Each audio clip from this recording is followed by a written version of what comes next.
Olá, pessoal, tudo bem com vocês? Então, vamos dar continuidade ao nosso Clube do Livro em Terapia do Esquema. Mais especificamente, este ano estamos estudando o livro Métodos Criativos em Terapia do Esquema.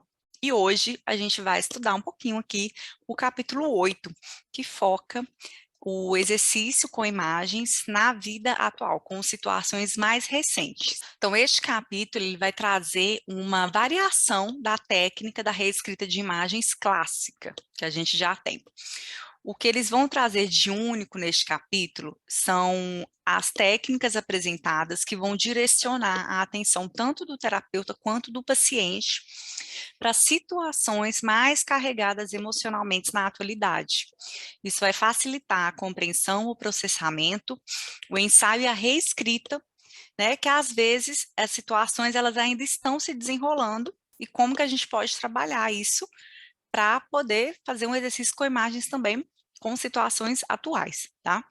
Ele vai dividir em 3 sessões com sugestões e ele traz vinhetas clínicas aqui também, com as técnicas, tanto com o passado mais recente, que é algo que a gente não precisa voltar tanto lá na infância, com o presente imediato, né, o que está acontecendo no momento, e também cenas do futuro. Antes da gente prosseguir com o capítulo 8, Imagem com Vida Atual, eu gostaria de pedir para vocês, se você ainda não se inscreveu, se inscreve aqui no canal, curte também o vídeo se vocês gostaram, podem deixar algum comentário. Entrem lá no grupo do Telegram, que é onde eu disponibilizo resumos, né, essas apresentações que eu faço aqui resumida do capítulo. Lá vocês também podem tirar as dúvidas de vocês e também me acompanharem lá no meu Instagram, Carol Cota Psi, tá bom?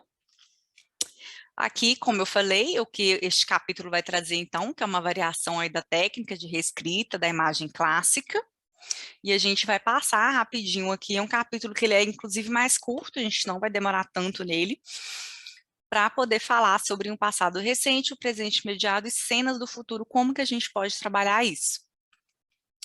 Então, na reescrita de imagens do passado recente, o que que acontece? O terapeuta ele vai fazer essa conexão entre situações que são atuais, que estão acontecendo naquele momento, para poder acessar memórias mais antigas. E aí ele traz o exemplo de um caso de um paciente com o nome de Adam, de 29 anos, que ele entrou na sessão se sentindo defeituoso, envergonhado e sem esperança, tendo perdido por pouco um acidente de carro, por ele não ter visto um sinal de parada. Na imagem atual, o terapeuta trabalha, então, fazendo essa conexão de uma sensação de desânimo que o paciente traz sobre a sua capacidade de dirigir e sobre o que que isso significa, tanto para o seu trabalho quanto para a sua vida amorosa, essa sensação de desânimo.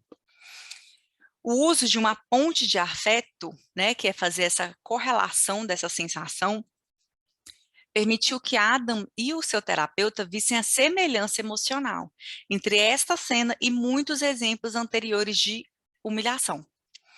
Então, uma memória que ficou saliente e que se tornou foco posteriormente de intervenção da reescrita de imagem foi uma experiência repetida que ele tinha de ter sido castigado pelo seu pai enquanto estava aprendendo a andar de bicicleta aos 6, 7 anos. Então, ele traz essa sensação, o paciente chega na sessão muito desanimado, porque não consegue dirigir, sente-se incapaz de dirigir. E essa sensação de incapacidade, ela aparece tanto no seu trabalho atual, quanto na sua vida amorosa, e fazendo essa correlação com o passado, com essas experiências em que ele era castigado, né? Não chegava a ser humilhado, mas ele era castigado pelo seu pai. Então, é assim que a gente vai fazendo essa reescrita, partindo de um passado mais recente, que é às vezes de uma situação que acabou de acontecer, né? Ou então de situações que estejam se desenrolando, com situações da sua infância, mas também com a atualidade, né? Algo que ele pontua aqui é que o terapeuta ele não precisa necessariamente fazer um link com memória da infância, você não tem que necessariamente voltar lá, né, tão atrás, porque alguns pacientes relutam em relembrar essas memórias mais antigas. Então, é mais importante a gente regular a emoção, que ela é mais intensa, que está apresentada ali na sessão, naquele momento, né, provavelmente aqui, né, ele traz um esquema de essa incapacidade de conseguir dirigir, e quando a gente puxa isso para o trabalho, um esquema de fracasso, e o quanto que isso impacta ele. Então, é mais importante eu trabalhar e fazer uma regulação dessa emoção na sessão do que voltar em memórias antigas, né? Ou também fortalecer o adulto saudável, acessar essa própria vulnerabilidade dele, né, de como que ele se sentiu, como que aparece essa sensação de incapacidade, né, e deixar isso vir à tona, e também diferenciar os modos que surgem na cena.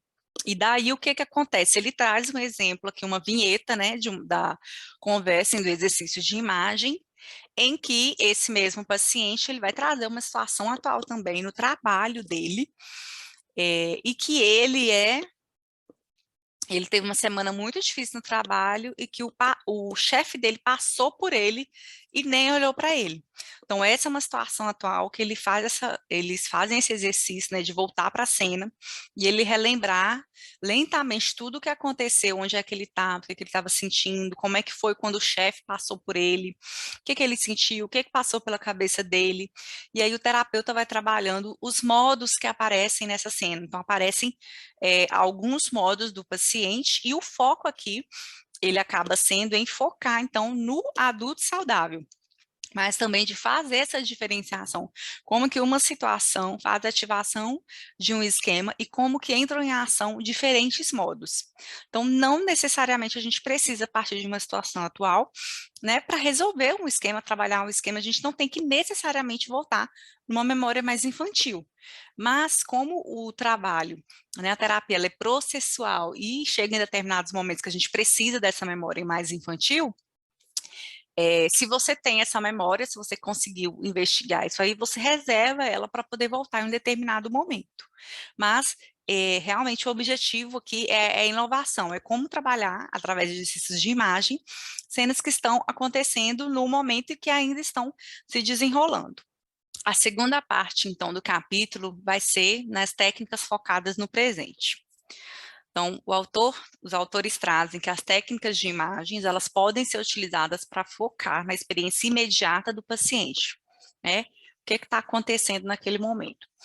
Esse foco geralmente leva à forma de fazer um convite ao paciente, entrar em contato com com o felt sense, né, que ele fala aqui que é aquela sensação sentida, do seu modo criança vulnerável, para chamar a atenção para as qualidades e os pontos fortes do seu modo adulto saudável e estabelecer um relacionamento sintonizado e estimulante e de um diálogo também reparador entre os dois. Então, aqui, o que que acontece? Ele traz também um exemplo aqui de uma outra paciente, que é a Gabriela, que ela chega para a sessão se sentindo muito triste, se sentindo fraca. Ele vai partir dessa sensação que ela traz para poder focar, então, o que está mais pungente ali, o que está mais intenso, o que ela está sentindo com maior intensidade emocional, para poder pedir, né, que ela consiga olhar para aquilo ali como se fosse uma criança e também trazer o modo adulto saudável dela para a cena. Então, ele vai trabalhar com esses dois modos, tanto o adulto saudável quanto a criança vulnerável nessa cena, partindo dessa sensação atual, para poder fazer a reparação, né, dessa sensação que ela traz aí de se sentir fraca. Ele coloca, então, que nessa cena você pode colocar o terapeuta também para poder fazer essa reparação, e que o principal objetivo vai ser separar essas duas partes, tanto da criança vulnerável quanto do adulto saudável, e promover um diálogo entre ambos. As técnicas focadas no futuro, que já é a terceira parte, o final aí do capítulo. Tem como objetivo ajudar o paciente a fazer um ensaio, né, de como alcançar um objetivo desejado, ou também se preparar para uma situação desafiadora, ou desenvolver estratégias mais saudáveis para situações de risco, ou em que o paciente acaba adotando comportamentos desadaptativos. Esse exercício ele tem o objetivo, então, de permitir que o paciente ele treine um comportamento em particular ou uma habilidade específica. E aqui é importante a gente buscar ser específico, né, tanto no comportamento que ele quer mudar, ser realista também, definir metas e comportamentos que sejam mais concretos. Bom, novamente eles trazem um exemplo de um caso aqui, que é a Sofia, tem 50 anos, e a questão dela é que ela é muito ansiosa, e ela tem um padrão, né, que é essa tentativa de um controle que é excessivo em situações que acabam ativando a ansiedade dela. O que que acontece? Quando ela vai sair para comer com a família, ela quer controlar tudo ali. Então, ela define o que cada um vai comer, quem que vai dividir os pratos, quem que vai pedir o quê. E eles fazem um exercício antes para ela poder se imaginar nessa cena, o que que ela sentiria, o que que ela faria, e eles vão fazer um ensaio comportamental para ela conseguir entrar em contato com essa sensação e fazer diferente. Então, ela realmente experimentar ali, que ela vai sentar, vai chegar no restaurante, ela não vai escolher nada, ela vai deixar as pessoas tomarem as suas próprias decisões, fazerem as suas próprias escolhas. Então, é, ele traz aqui, né, que inclusive para ela se imaginar pensando, né, assim, e conseguir dizer isso, eu não tenho certeza do que pedir, né, o que que eu devo fazer. Então ela traz esse desconforto mesmo com uma situação que é nova, o exercício é para isso. Então o foco é que ela consiga, então, reencenar essa mudança comportamental, primeiro em um exercício de imagem e depois como uma tarefa de casa. E aqui a gente tem algo que é muito parecido com o que a gente já vê, inclusive na terapia cognitivo e comportamental padrão. Já é um tipo de atividade, né, de exercício que a gente pode fazer, que a gente já faz com os pacientes aí, esse treino comportamental.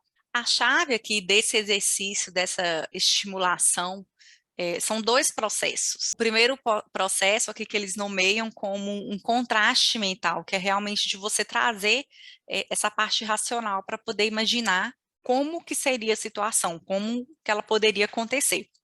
E o segundo processo seria a implementação de uma intenção. Como você gostaria de fazer e que fosse diferente. Por isso que são dois processos importantes e que são trabalhados quando a gente faz esse ensaio comportamental pensando no futuro. E aí vocês podem ver que nesse exemplo que ele traz da Sofia, é bem específico, né? É uma meta e um comportamento bem específico aqui. É realmente você vai para o restaurante, você não vai escolher nada de ninguém, né? Você não vai tomar frente ali sobre o que as pessoas vão escolher, você vai deixar que as pessoas escolham. É um comportamento bem específico, de ao invés de você falar e tomar a frente, você vai ficar no seu, né, próprio lugar e deixar que as pessoas escolham e entrar em contato com essa vulnerabilidade mesmo, essa ansiedade de não tomar a própria decisão e tomar a frente ali da situação, né? E por último, para a gente poder encerrar aqui, cadê? As dicas para os terapeutas, que eles deixam aí para o final.